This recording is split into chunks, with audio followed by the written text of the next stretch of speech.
Hello friends, आप सबका बहुत बहुत स्वागत है रैंकर्स मंत्रा में। फ्रेंड्स, झारखंड में अगर शिक्षक नियुक्ति की बात की जाए तो अब तक किसी भी स्तर पर विज्ञापन नहीं आ सके हैं।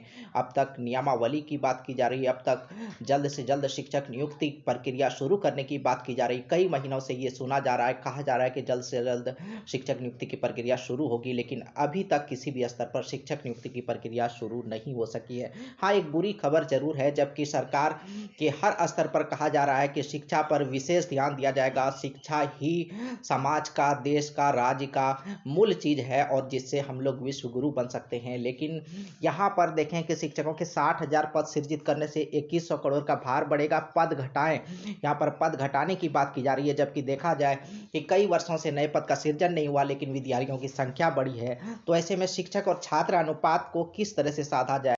शिक्षा मंत्री की स्वीकृति के बाद विभाग ने भेजा था प्रस्ताव। पद वर्ग समिति बोली शिक्षकों के 60,000 पद सृजित करने से 2100 मतलब 2100 करोड़ का भार बढ़ेगा। पद घटाएं तो शिक्षक अभ्यर्थियों के लिए एक बुरी खबर हो सकती है, साबित हो सकती है, क्योंकि पद घटेंगे तो जाहिर सी बात है कि अवसर घटेंगे और शिक्षक अभ्यर्थी का सिलेक्शन कम हो पाएगा। पद घटने से उस पर सीधा प्रभाव पड़ सकता है।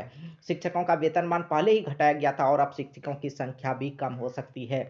प्राथमिक और मध्य विद्यालयों में शिक्षकों के 60,000 पदों के सृजन के प्रस्ताव पर पदवर्ग समिति ने असहमति दर्ज कराई है।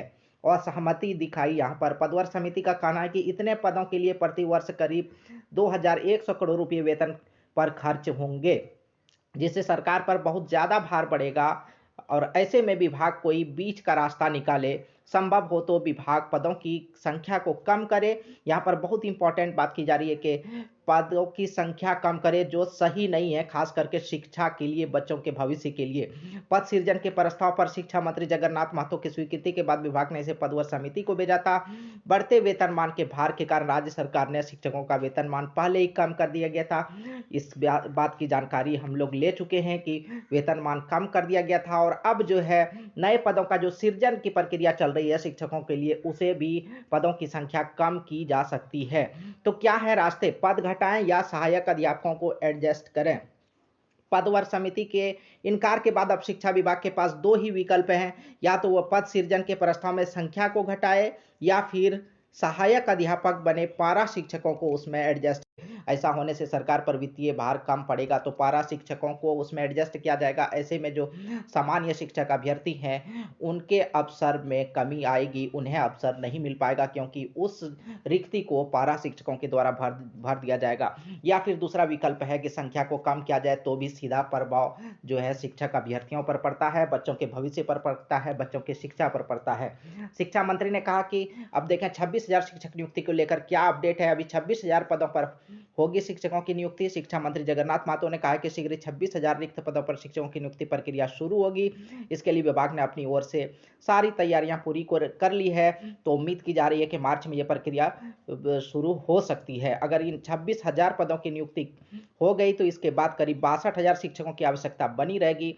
गौरतलब है कि राज्य में वर्षों से शिक्षकों के पद का सृजन नहीं हुआ है। इस दौरान सैकड़ों प्राइमरी, मध्य और हाई स्कूल अपग्रेड हुए पर शिक्षकों के पद नहीं बढ़े। तो ऐसे में शिक्षकों की कमी बनी हुई है और जितना पद सृजन होना चाहिए, अगर उतना पद सृजित नहीं होता है नए पदों का, तो फिर शिक्षकों की कमी बनी रहेगी।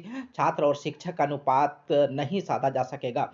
नई शिक्षा नीति, इसके अनुरूप राज्य में 98,000 शिक्षकों की जरूरत है। नई शिक्षा नीति की बात करें, राइट टू एजुकेशन एक्ट के नॉर्म्स के अनुसार, नई शिक्षा के नीति के अनुसार 98,000 शिक्षकों की आवश्यकता है और अगर इससे कम शिक्षकों की बहाली होती है नए शिक्षकों की, तो फिर बिल्कुल यहाँ पर राइट टू एजुकेशन एक्ट के दिशा निर्देशों का भी उल्लंघन हो सकता है, माना जा सकता है। तो फ्रेंड्स, देखें क्या होता है। बने रहें अपडेट पाने के लिए रैंकर्स मंत्रा के साथ, और अगर अभी तक सब्सक्राइब नहीं किए तो सब्सक्राइब जरूर कर लें। धन्यवाद। जय हिंद।